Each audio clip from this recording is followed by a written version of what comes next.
us, Lord, Holy Lord, Almighty Father, Eternal God, and deign to send your holy angel from heaven, to guard, cherish, protect, visit, and defend all who are gathered together in this place. Liturgical prayer with the introductory service preceding the solemn Mass. Everyone who drinks of this water will thirst again, but whoever drinks of the water that I shall give him will never thirst. The water that I shall give him will become in him a spring of water, welling up to eternal life. From John 4. Truly, truly, I say to you, unless one is born anew, he cannot enter the kingdom of God.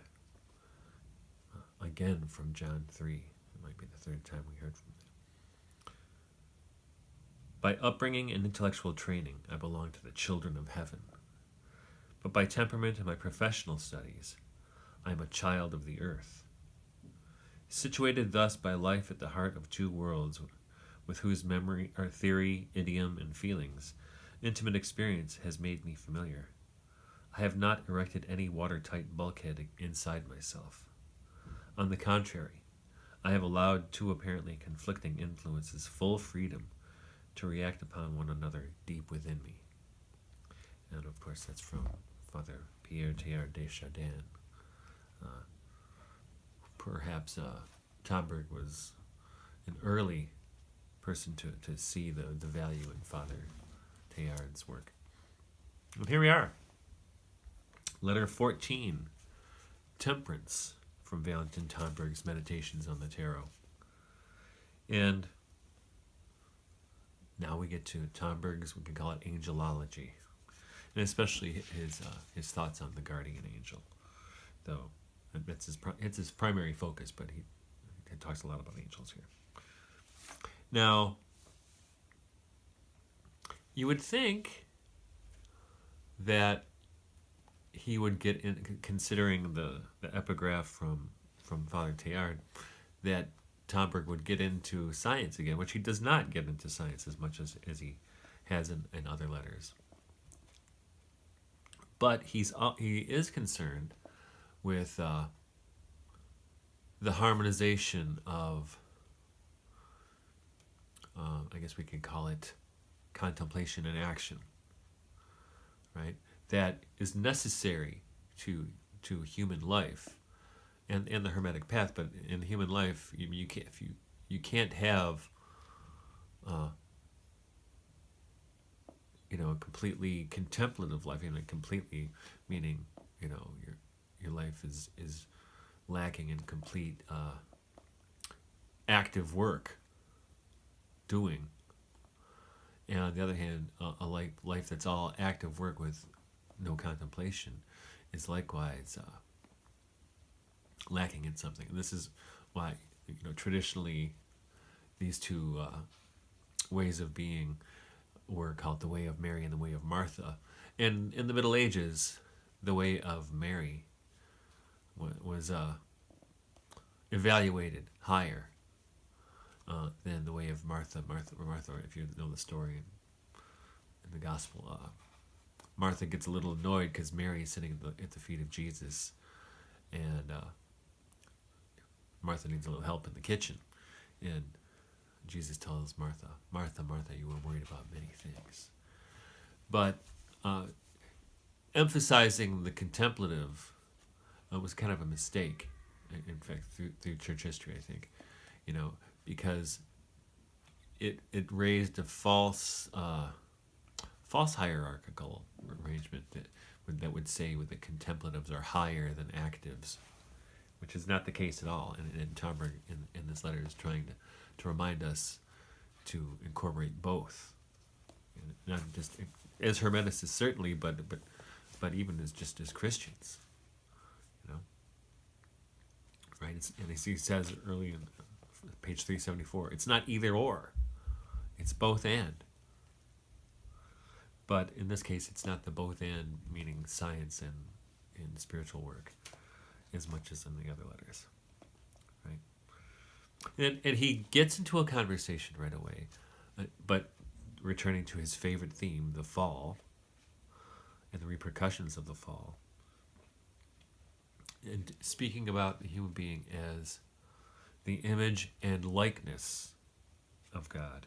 And as he brings in a quote from St. Bernard of Clairvaux that says that the image was not destroyed or compromised in the fall, but the likeness was, which is an interesting way to look at it.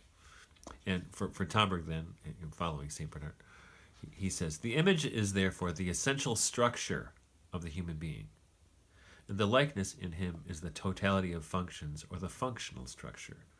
So the likeness for both St. Bernard and Tomberg is what was compromised by the fall. Right? And so, from this, he leads into a discussion of the guardian angel.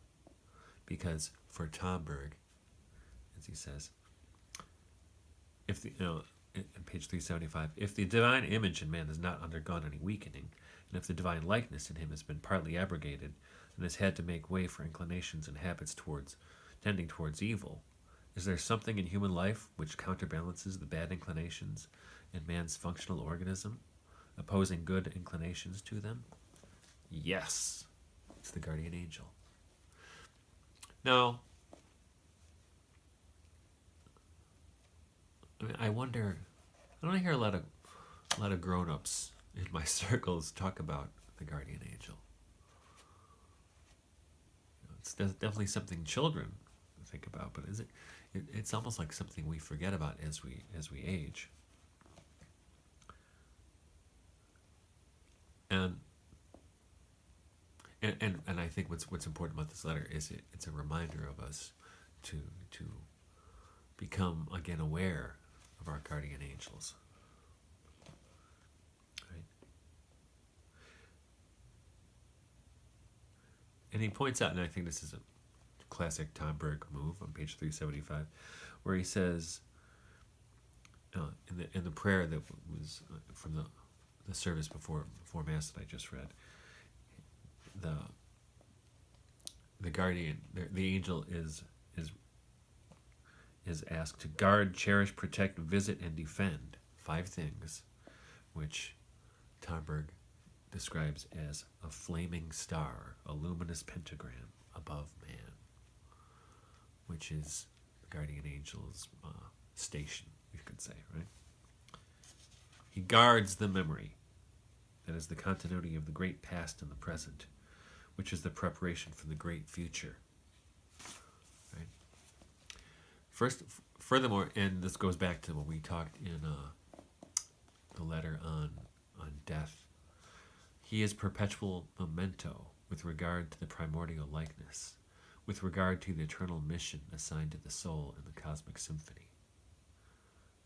If it is necessary, the guardian angel awakens recollections of the soul's previous earthly lives in order to establish continuity of endeavor, of the quest and aspiration of the soul from life to life, so that particular lives are not merely isolated episodes, but constitute the stages of a single path towards one sole end. Right? So, pardon me. You'll notice that in these early parts of the letter, Tomberg is referring to the angel as he. And as we know, as you can tell in the image from the tarot deck, the image is decidedly feminine. So at first I think it might jump out. What do you mean he? Didn't you see the picture? But, of course, do angels have gender? No. They're not like us. They're not structured that way. But they have qualities. And as he says a little bit later, in fact on page 377, that the guardian angel defends his protege like a mother defends her child, without regard to whether he may be good or bad. It is the mystery of maternal love which lives in the heart of the guardian angel. Aha! And this is why traditional art has presents them as winged females. And furthermore, and this is important, for this reason the Holy Queen and Mother of God bears the liturgical title Regina Angelorum, Queen of Angels. Right? It is the maternal love in her that she has in common with the guardian angels, and which, in surpassing theirs, makes her their queen. Important. Reminds me of a story. It's slightly related. We were talking about apokatastasis quite a bit in the last few letters, and there's a kind of a story, and I think it's fitting here, is that it's a joke. So Jesus is walking around heaven one day, and he sees this guy who was a killer, this other person who'd robbed somebody. And he said, they're not supposed to be in heaven. He goes and looks for St. Peter. He said, St. Peter, I just saw this guy over here, and I saw this other guy. What are they doing here? And St. Peter said, I can't help it, sir. It's your mother. She keeps letting them in. So it's interesting. And we talked about how sophiology eventually leads the sophiologists to apokatastasis. And so I think that joke does too. You know, we see who's behind it, in a sense. And now this is what's important is here again in this letter you can see Tomberg affirming gendered typology. We've talked about that quite a bit already, but he does it again in almost, I think, in a preparative way, preparing for what was going to be coming in culture.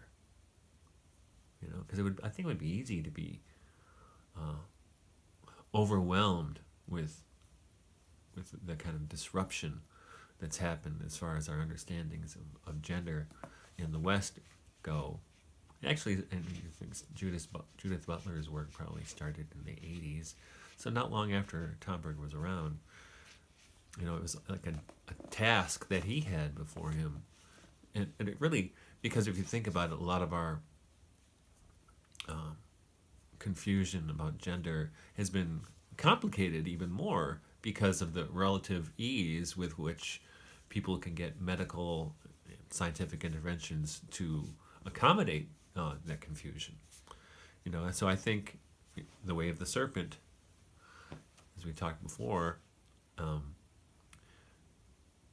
has in general overwhelmed the way of grace in our culture. So, and I think in a way that Tomberg, by bringing these things into this book right before all that stuff went down, it's almost a preemptive strike in a sense, you know, giving us the tools, the esoteric tools with which to process that kind of information, and also investing us with the kind of mission, you know, what is our response then? And he says here on page 378, he says, "For what it is a matter of is not to project earthly sexuality upon heaven," meaning with the gendered angels, "but rather, on the contrary, to see in the former a reflection, although often disfigured, of the polarity from above." Now, we talked before, you know, in Genesis, when God says, "Let us make man in our image, male and female made he them," that if we take that he was speaking to Sophia, then this idea of gendered typology is reflected down into us. We don't project it onto God and Sophia.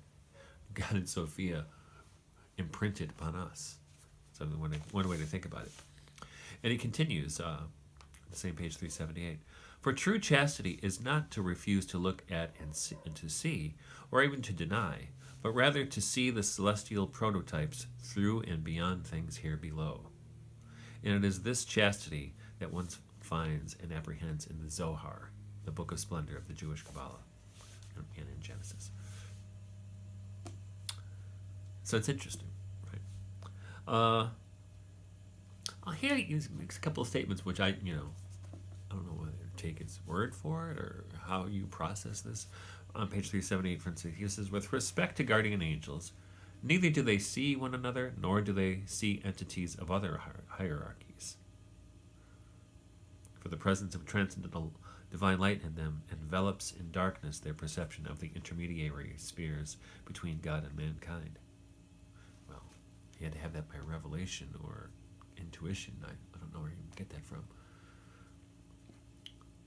But he continues, they are not omniscient, but the facility with which they orientate themselves in human things and grasp them, at contact with which their dark divine wisdom becomes resplendent, has so impressed human beings who have had the experience of consciously meeting with them that they have been led to consider them as omniscient. Also, I don't want to anticipate our next letter, but the same thing with the hierarchy of the left, the demonic realm. They can seem omniscient as well. But compared to us, we're a little dull compared to the angelic realm.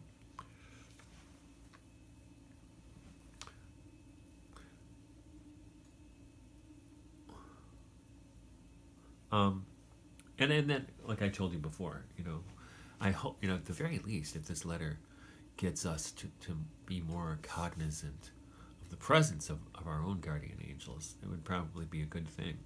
And that's why he implores us on page 379 to think of your guardian angel. Think of him when you have problems, questions to resolve, tasks to accomplish, plans to formulate, cares and fears to appease.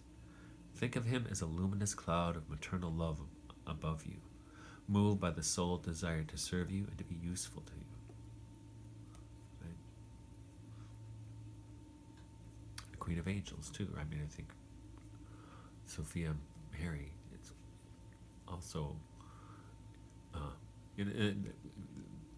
I remember, people have told me about struggling, say with like his children with an alcoholic parent, and where they felt, my sister told me this happened to her, that she felt some presence in her bedroom when she was upset, and felt comfort, and she thought it was, her grandmother.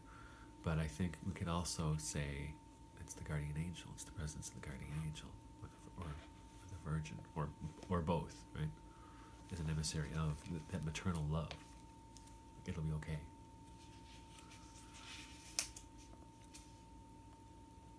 And then he gets into this interesting discussion about the freeing of the guardian angel, which I'm sure I'm not in danger of that.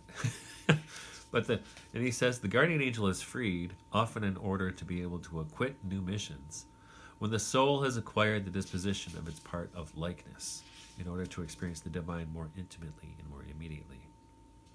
It is an archangel who replaces the freed guardian angel. Right?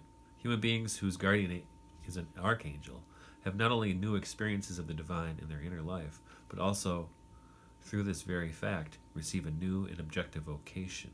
They become representatives of a human group. And he gives the example of Daniel from the Old Testament. And this comes on. Steiner's angelology is right here. Basically he said the archangels, or the guardians of ethnic groups, are archangels, not angels. So he's drawing on that here. And then he goes on. Sometimes it happens that the archangel is freed as well. And it is an entity from the hierarchy of powers of Elohim, which replaces the archangel. And he gives, as an example of this, Moses, Elijah, and David, who are under the protection of the wings of an Elohim. I can definitely see that with Moses, and Elijah too, I suppose. For not only their words, but also their lives themselves were prophetic. And then he says sometimes the guardian Elohim can be freed. And this he gives the example of St. Francis, who his guardian angel was then became a seraphim, or a seraph, which imparted to him the stigmata. And he points out, in he quotes from St. John of the Cross about the fire of love, right? That the seraph, ignited St. Francis with, and then imparted stigmata to him. So it's kind of an intermediary from Christ to St. Francis is the angel. Just like in Moses with their burning bush. I mean, God was not in the bush, but the angel of the Lord spoke to Moses. As God spoke through it. Similar, he mentions earlier with the three angels who appear at the tent of Mamre. I love that part because, I love the revelation of the Trinity, because whenever Abraham addresses these three people, they look like people, he calls them Sir. He addresses them as single, and they are more than one. Interesting, speaking of archangels as representatives of a nation, so you could say the archangel of Israel was Saint Michael. And though it's interesting, though, in the book of Joshua, I think it's Joshua 5, maybe 6, that when there's a battle, and then Saint Michael shows up, and Joshua asks him, "Are you here? On whose side are you fighting?" And he answers, "Neither. I have been sent by the Lord." So it's kind of okay. I know that was a dumb question, but I felt I had to ask. So interesting. So anyway, getting back to what he's talking about here with these levels of fire in the seraphic realm.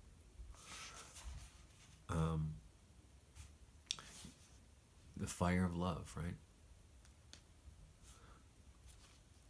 And Richard Raleigh, or Raleigh, some people pronounce it, he was a medieval mystic from England.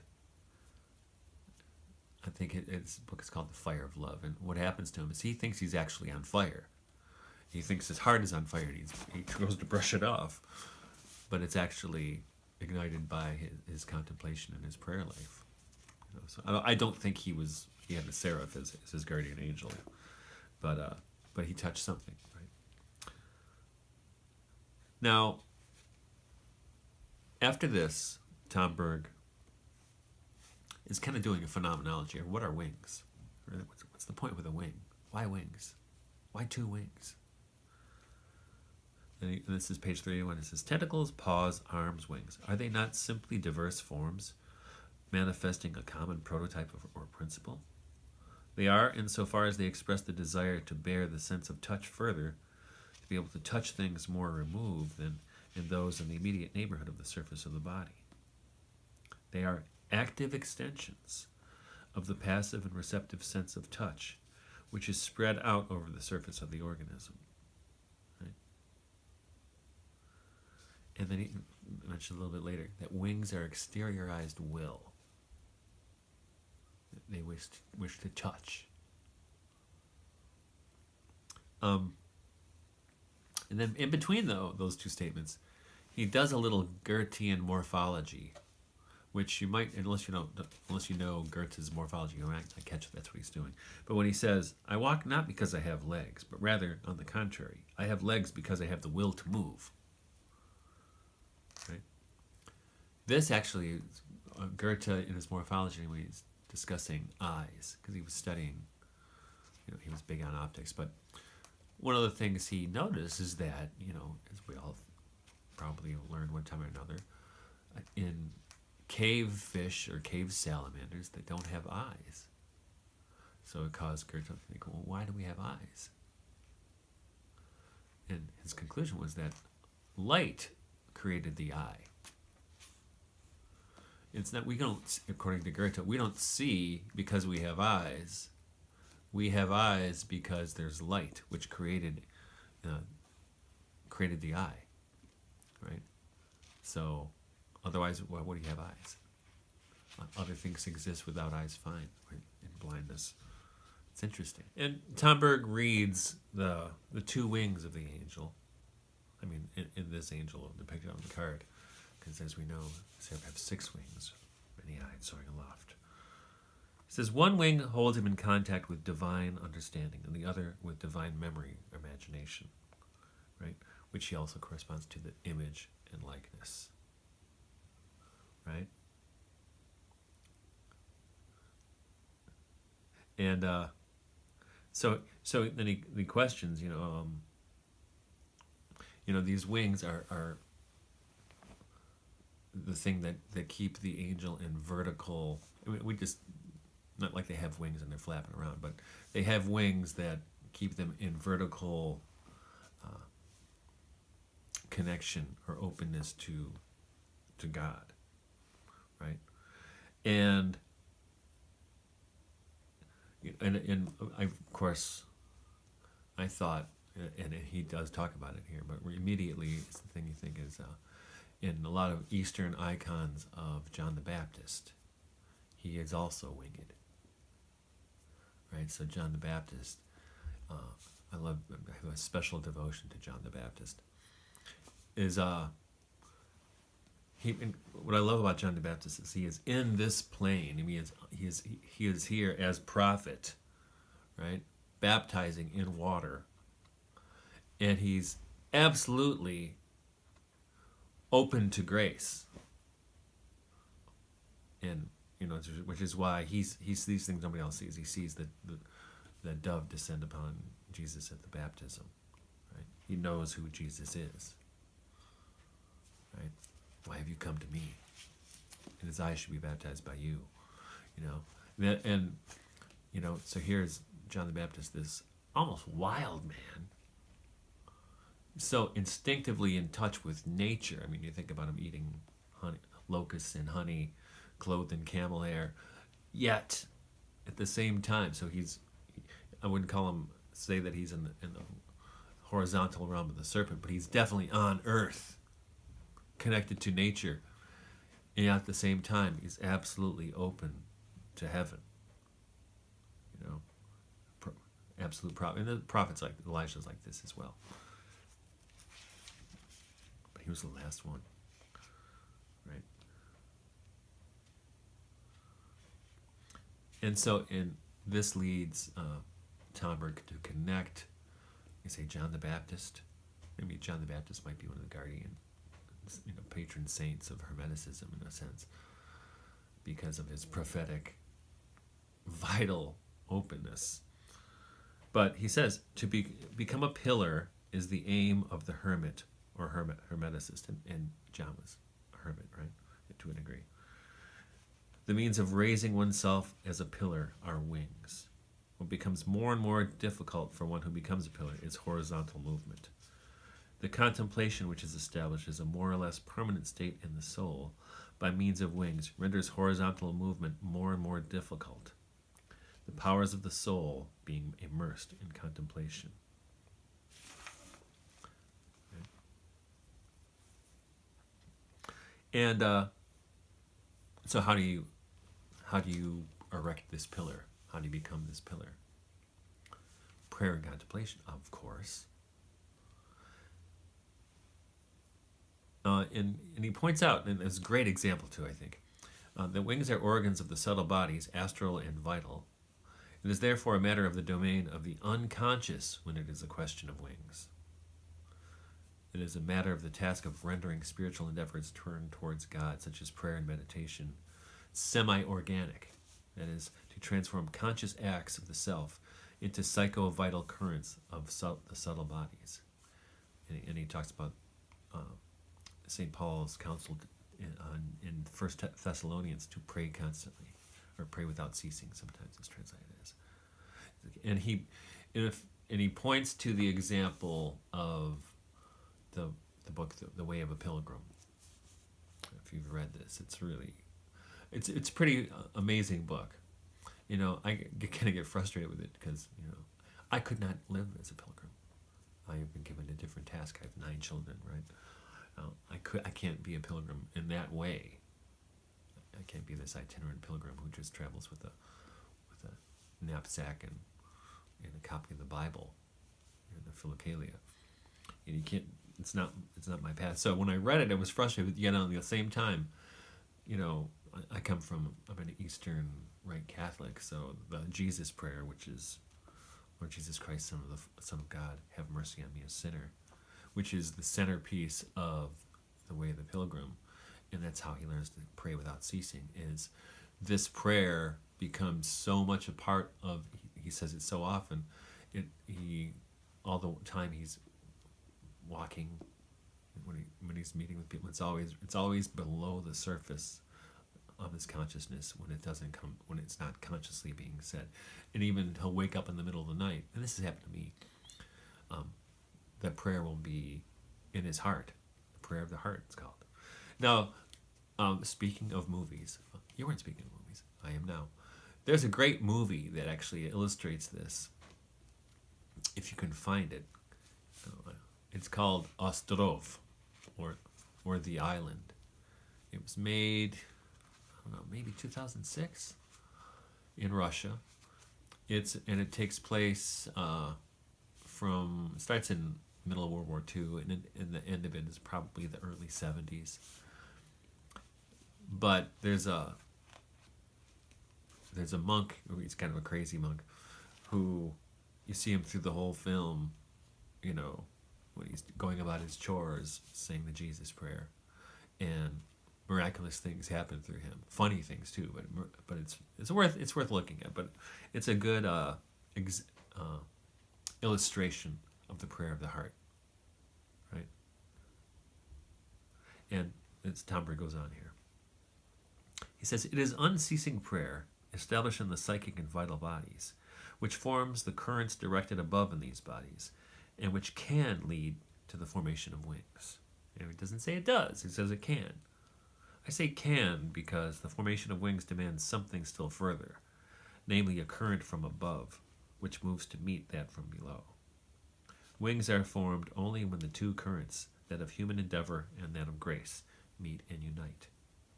And he points out, well, the devil in the 15th card has wings, right? And then he points out, now here we go. I guess this is where we get to science in this letter.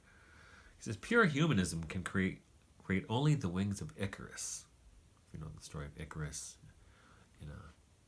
it's found in a lot of different sources. It's in Ovid, whose father, Daedalus, builds some wings and tells him not to fly too close to the sun, flies too close to the sun, and dies.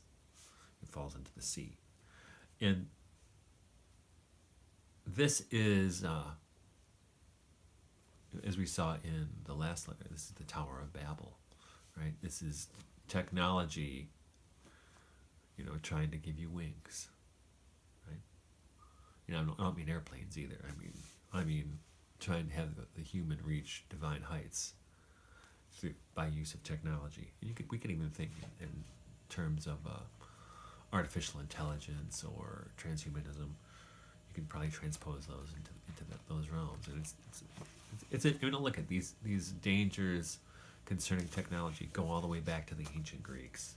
That's not saying don't use them, but there's a danger inherent. Is the educational theorist Kieran Egan, who's not esoteric at all, but he's got a wonderful saying about developmental stages with children, because we act in Western culture like, if we just get kids reading when they're 3, they'll be able to get good jobs and succeed in a global marketplace. And Egan says, well, what about playing? What about imagination? And his main point is, what is in danger of being lost? It's a question nobody asks, or very few people ask in education.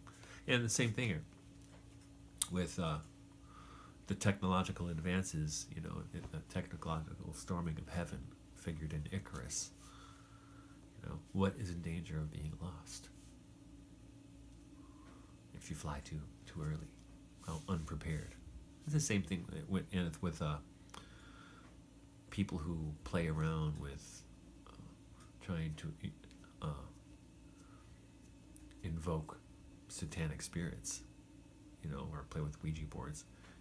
You're asking for trouble. It's asking for a lot of trouble, and that's using technology to do that. Right? A Ouija board is actually technology. It's very simple technology, but technology nonetheless.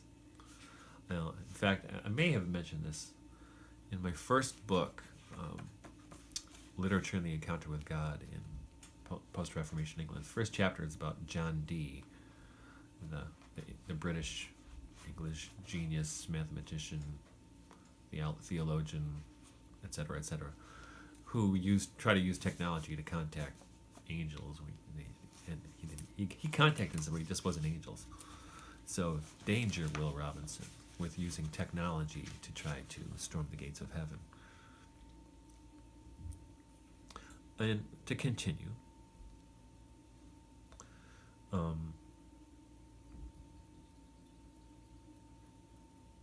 so we develop these wings, say, and Tomberg suggests that by the development of these etheric and astral wings, these vital wings, that this feeling crystallizes into two unshakable convictions. One, that one can endure all for God, and that one can accomplish everything with God. It is martyrdom and thaumaturgy are the two pillars on which faith rests and through which it conquered the old world. And he says, it's the Gnostic wing, he says, which disposes consciousness towards martyrdom, and it is the magical wing, which disposes it towards thaumaturgy. A winged human being is therefore disposed towards the heroic and towards the miraculous. Right? Interesting.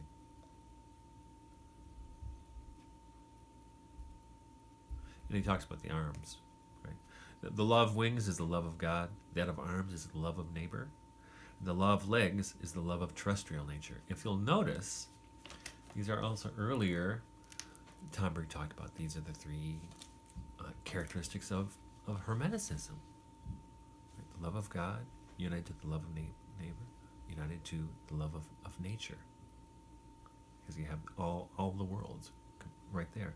Now, I don't want to get into this too deeply, but for instance, people in the Sierra Club or things, very often they love nature, not too crazy about their fellow man, and very often not aware of God at all. So that's incomplete. I mean, it's better than nothing, right? But it's incomplete, and that incompleteness can lead to other problems. Similarly, if you had people plugged into absolutely loving God, can they not love their neighbor then? It might be impossible. I think if you love God, you love your neighbor. And I think if you love God, you love your neighbor and you love nature. But I don't think it goes the other way around. If you love nature, very often, if you love nature, you don't have a relationship to God. You don't necessarily love your fellow man. So think about that. And keep on moving here.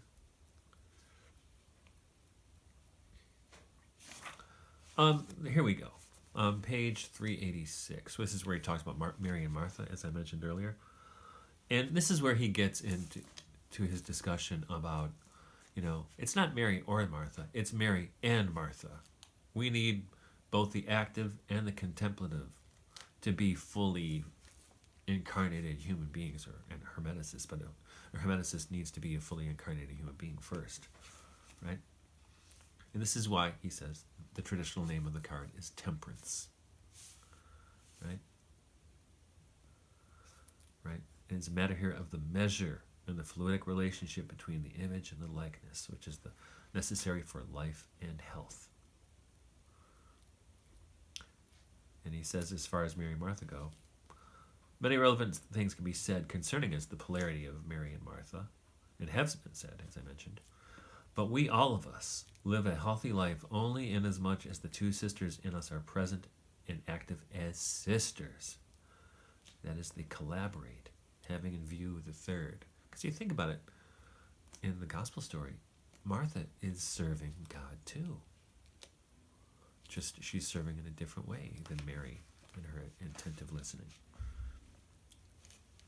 It goes on. No one can dispense with the Mary in himself, not equally with the Martha in himself, and remain healthy in spirit, soul, and body. Here's the key. Pray and work cannot be replaced by any other formula. For one cannot live either without contemplation or without action. And I think it's wonderful. He gives the example from the Bhagavad Gita with Krishna telling Arjuna, you have to fight. It's your job. This is why you're here. But trust me, I'm with you. And I love that. That's one of my favorite non-Christian scriptures is the Bhagavad Gita. Beautiful story. About duty and about overcoming despair. That's what happens in the beginning is Arjuna sees the field and he's overcome with despair. Why are we here? I can't do this. Right? Let me retreat. Now, I need to mention here, though, now, there's it's a personal problem. That Nikolai Berdyaev calls it false asceticism. That there is a tendency in Christianity to have a kind of a phony asceticism. It's all persona and no substance. It's really, preferring contemplation and prayer and becoming removed from action or removed from your fellow human beings. And Vladimir Soloviev, the Russian sociologist and philosopher, he noticed the same thing. And he saw this in Eastern monasticism, which he didn't like too much because Eastern monasticism is about retreat from the world and it's all about contemplation, where Western monasticism figured, for example, in Saint Bernard of Clare or of Clairvaux, because I was also thinking of Francis and Clare of Assisi, who combined prayer and work, right? And Soloviev's point, and I can't remember which book he says this in. I think it might be in the introduction to, I can't remember. But he says, that Christ sent the apostles into the world and not into the desert. Right? So think about this for yourself. He sent them in the world. He didn't tell them, here's what you do, go off and pray and everything's going to be fine. He said, no. He sent them off to do what he was doing, to heal the sick, to spread the gospel, to risk death. Right? That's what they did. I mean, you don't see after the only time the apostles retreat to pray is when they're freaked out after the crucifixion and they're waiting in the upper room, right? That's when they retreated and prayed. But after the bestowal of the Holy Spirit, they were out in the world. So that doesn't mean they didn't pray. I mean, they were certainly in prayer. They said they were constantly in prayer. And it's in the Acts of the Apostles, but they were also constantly in service, at work, pray and work. And connected to his discussion of Arjuna and Krishna, he talks about spiritual knighthood, or as we saw in the Templars and the Crusades, right? And he asks them what today would be potentially politically incorrect questions about what was the importance of the Crusades. You think Charles Martel should have said, yeah, just let the Muslims come in. Yeah, we'll share Europe. He didn't do that. And so I wonder, it'd be interesting to see what Tomberg would say about the mass immigration that's happening now in Europe from Muslim lands. I'm sure if you saw that, and especially if you saw the empty churches in Europe, it would break his heart. So when we talk about temperance, You know, um, it's balance.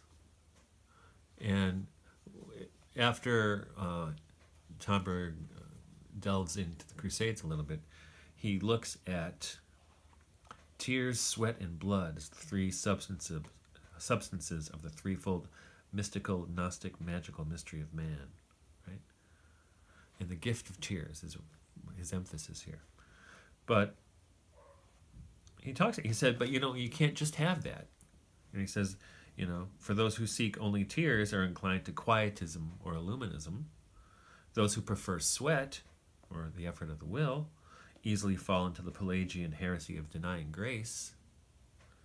And those who seek the mystery only in the blood often arrive at the Lutheran heresy, where work accounts for nothing. Right? And this is what we need all three of those, but we need to do them in a balanced way, is what he's saying here. And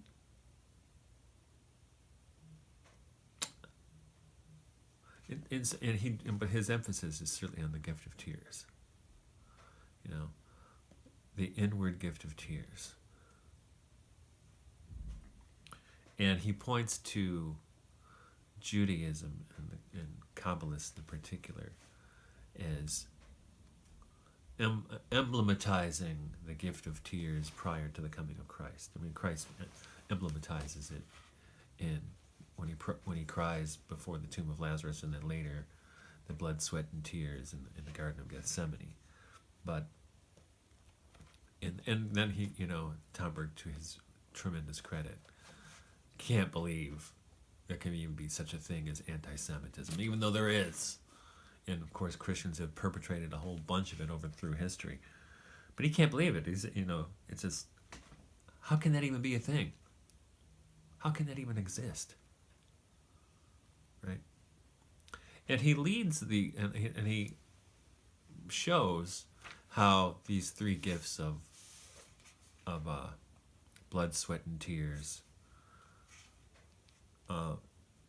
become vision, inspiration, and intuition.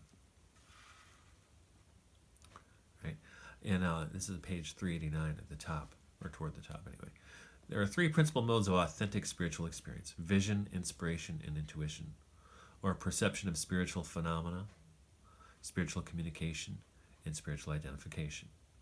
Vision presents and shows us spiritual things. Inspiration infuses us with understanding of them. And intuition reveals to us their essence by way of assimilation with our essence. Right?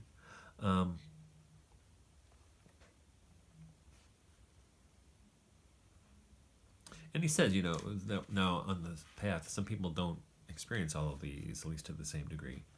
He says, for those on the spiritual path who have only the experience of intuition, there's still others who are only inspired without ever having visions. But whatever the kind of mode spiritual experience may be, at the final count, it is always a matter of becoming, of intuition. Thus, one can say in principle that vision and inspiration are only means for arriving at intuition. So intuition is the important thing.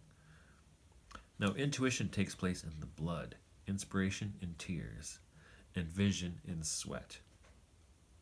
For an authentic vision always entails an increase of effort in order to bear it, in order to remain upright in the face of it.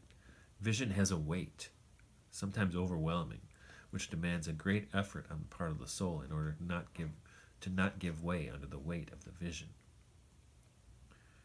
And, interesting. No, I'm not a visionary, so I have to take his word for this.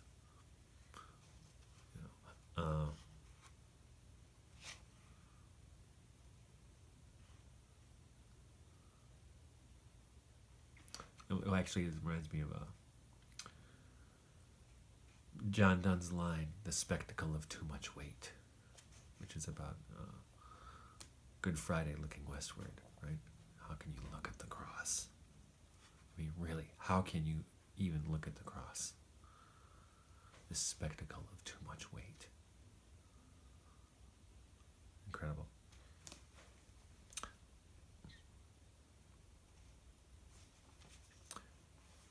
and like he says, like Temperance, vision has a weight, sometimes overwhelming, right?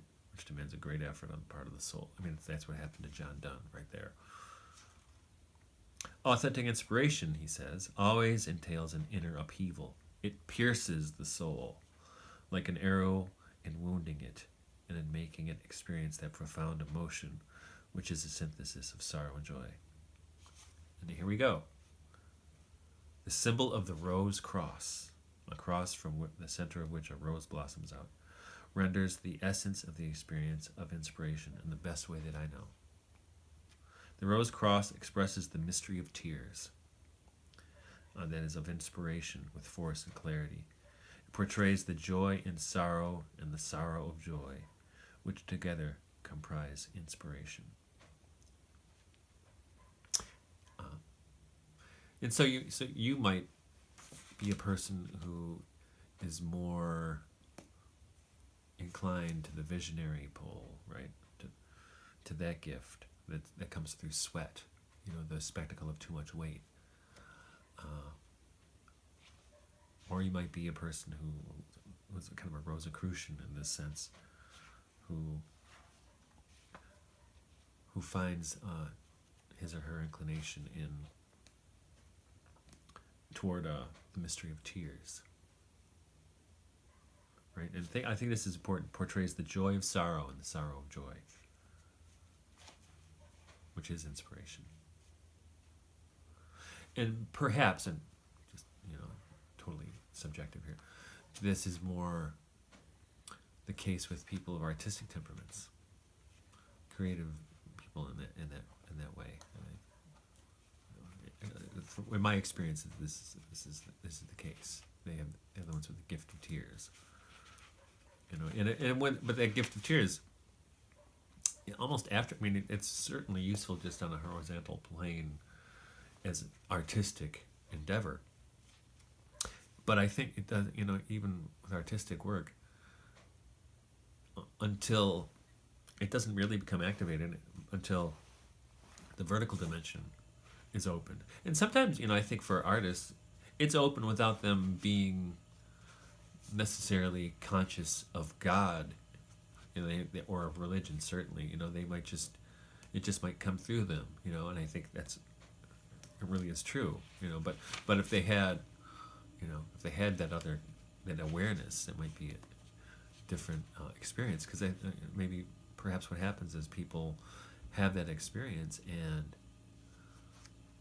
without a context for it, perhaps it's overwhelming, and they don't know what to do with it. It's worth thinking about. And then he says, continue, with respect to intuition, is no longer a matter either of the weight of riches or of the romance or the engagement of the rose and the cross, but rather of consummating the marriage of life and death. What lives thereby dies, and what dies thereby is reborn. Thereby blood is mingled with the blood lowercase b, with the blood, and is transformed alchemically from the fluid of separation into the fluid of union. And then this is another part from the book that's, I don't care how long it is between my readings of the book, this one's the one that sticks with me. There are 3 ways of seeing the cross: the crucifix, the rose cross, and the gilded cross bearing a rose of silver. The crucifix is the greatest treasure of vision, the spectacle of too much weight. It is the vision of divine and human love.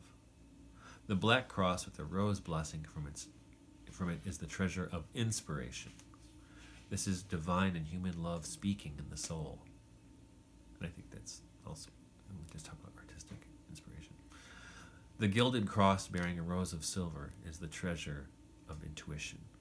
This is love transforming the soul. And he said, but he warns us, but the mystery of the cross is one and indivisible. The gilded cross and the rose cross do not replace the crucifix. They come from it. Okay.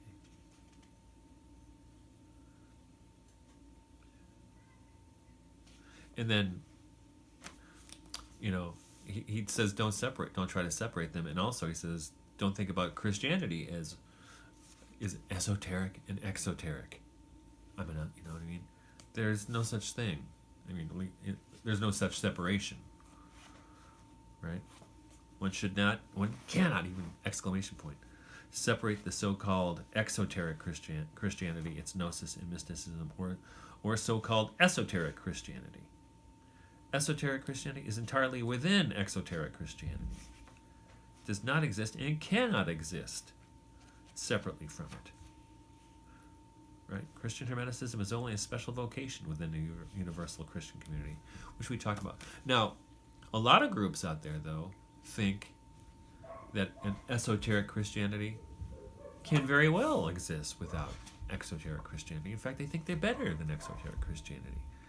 And one of the foundational points of Tomberg throughout this text is that is not true. That is, in fact, that's the way to madness in a way. That's the way to cloud cuckoo land.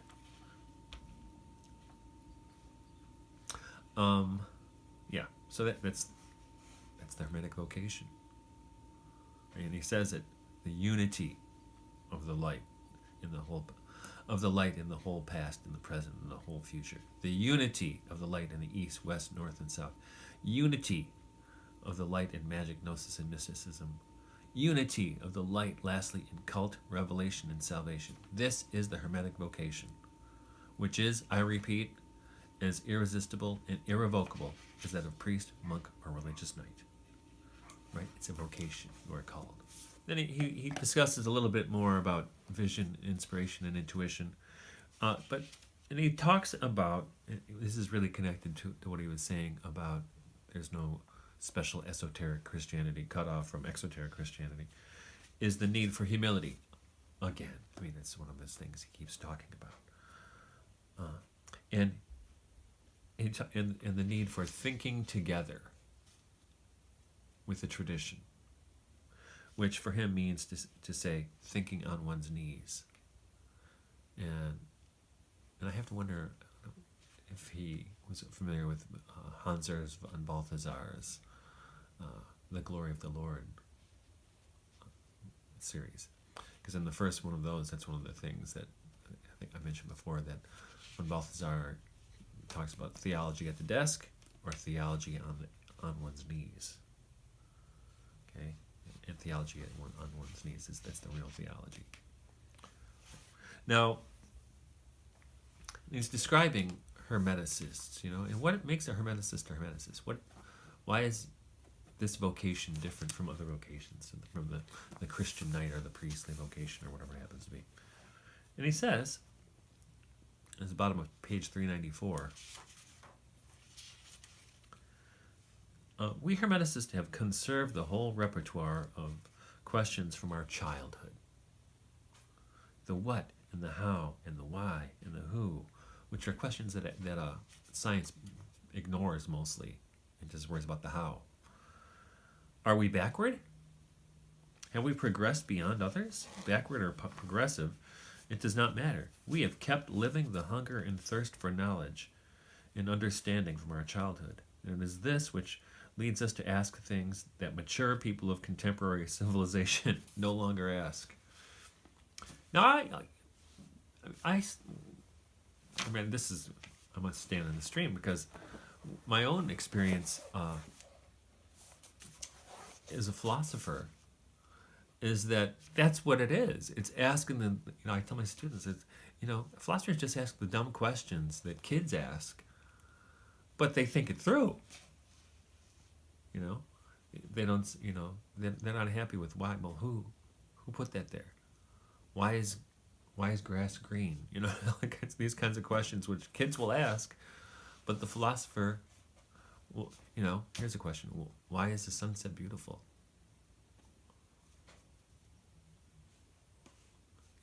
A scientist will say, well, I'll tell you, what happens is the light is refracted through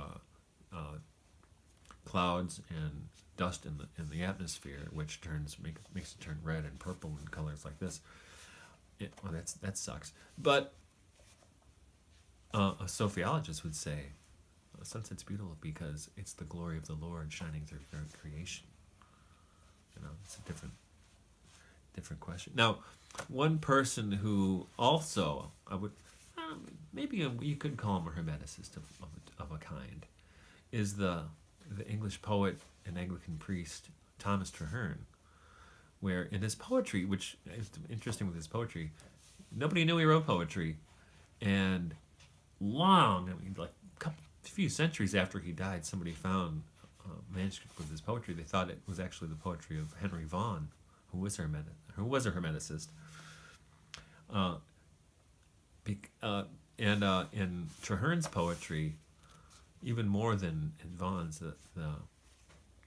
the return to the Edenic gaze, we can call it, seeing nature as a child or in a pre-fallen way, or seeing the unfallen aspects of nature, is all over the place in Traherne's poetry and in his book Centuries of Meditations. I'll just read a little bit from his poem My Spirit. My naked simple life was I, that act so strongly shined upon the earth, the sea, the sky. It was the substance of the mind. The sense itself was I felt no dross nor matter in my soul, no brims, no borders, such as in a bowl we see. My essence was capacity that felt all things, the thought that springs there from itself. It hath no other wings to spread abroad, nor eyes to see, no pair of hands to feel, nor knees to kneel, but being simple like the deity, in its own center as a sphere, not limited but everywhere. It acts not from a center to its object as remote, but present is, and where it doth go to view the being it doth note. Whatever it doth do, it doth not by another engine move, but by and of itself doth active prove. Its essence is transformed into a true and perfect act. And so exact hath God appeared in this mysterious fact, that 'tis all eye, all act, all sight, nay, what it please can be, not only see or do. For 'tis more voluble than light, which can put on 10,000 forms, being clothed with what itself adorns. I'll just read a little bit more. This made me present wherevermore, with whate'er I saw. An object, if it were before mine eye, was by Dame Nature's law within my soul. Her store was all at once within me.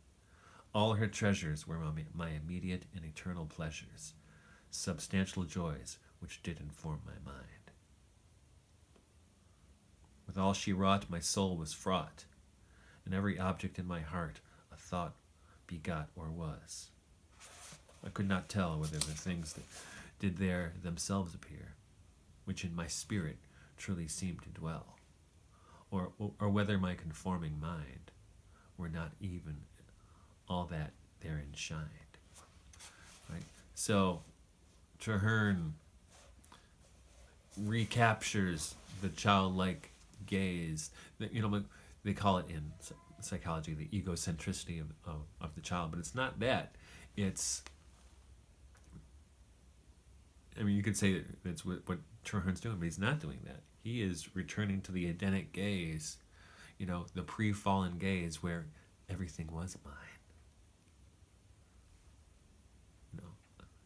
We participated in God immediately. And then Tomberg, continuing talking about this childlike quality of the Hermeticist, here's what he says. Our chance, our hope, is inspiration. And it's precisely because we ask in the way that children do that we have the hope. No, the certainty that our Father who is in heaven will give us the answer, that he will not give us a stone instead of bread, or a serpent in place of a fish. We talked to her about a little bit before, St. Edith Stein, or Teresa Benedict of the Cross. She wrote about the same quality as how she phenomenologically came into the comfort of God. I mean, this is a woman who became a martyr. As Tomberg was talking, she had one of those wings. Those wings were connected, her etheric astral wings were alive, enlivened. And what happened with Saint Edith is what she said was, you get the feeling, we all have this feeling, that we will not be dropped. That God is like a father who carries you, and when your father is carrying you, he's not going to let you go. That's her phenomenological investigation of the state of existence. And this is from a woman who was martyred, who saw her people, she was Jewish, practically exterminated during her lifetime. And she herself was exterminated along with her sister for being Jews, even though they were both nuns at the time.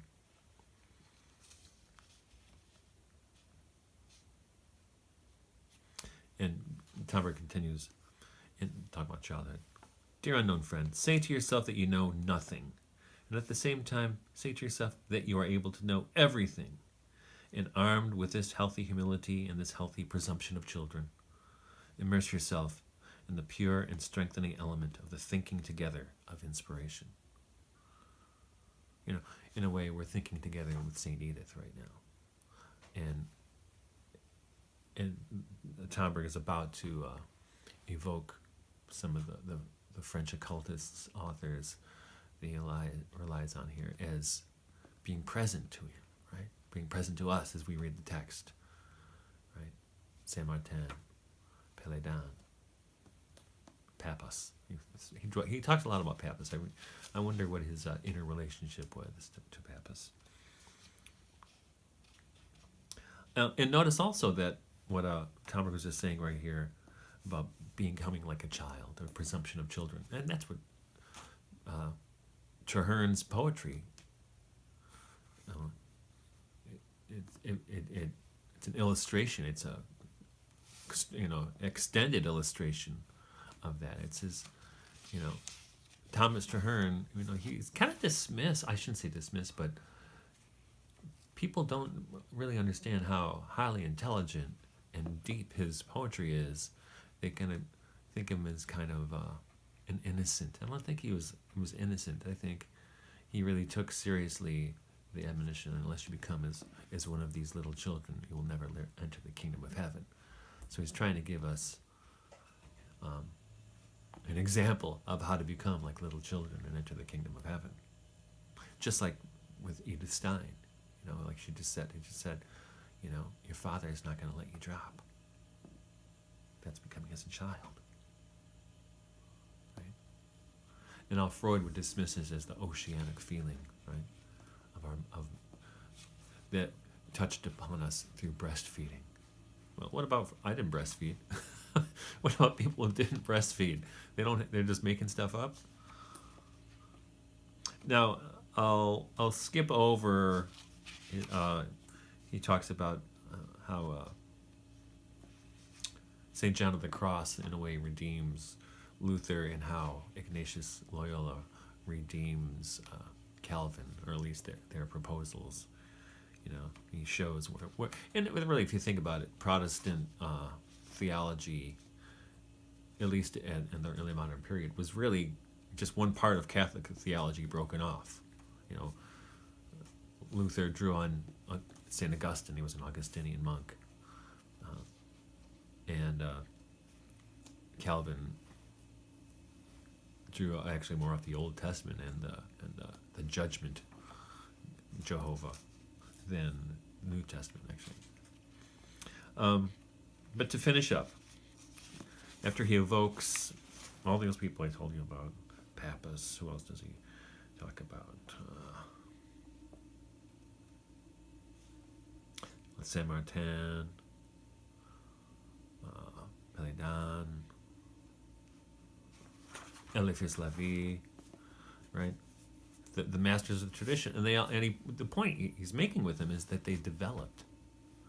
They didn't, the Papas of 1880 is not the Papas of 1917. That's one of his main points, right? He became more and more Christianized, less and less influenced by fin de siècle, occultism the kind of what you would call it, the fashionable Buddhism and Vedanta of the Blavatsky and Theosophists, right, which was all the rage about at the time. Total digression. Another movie reference.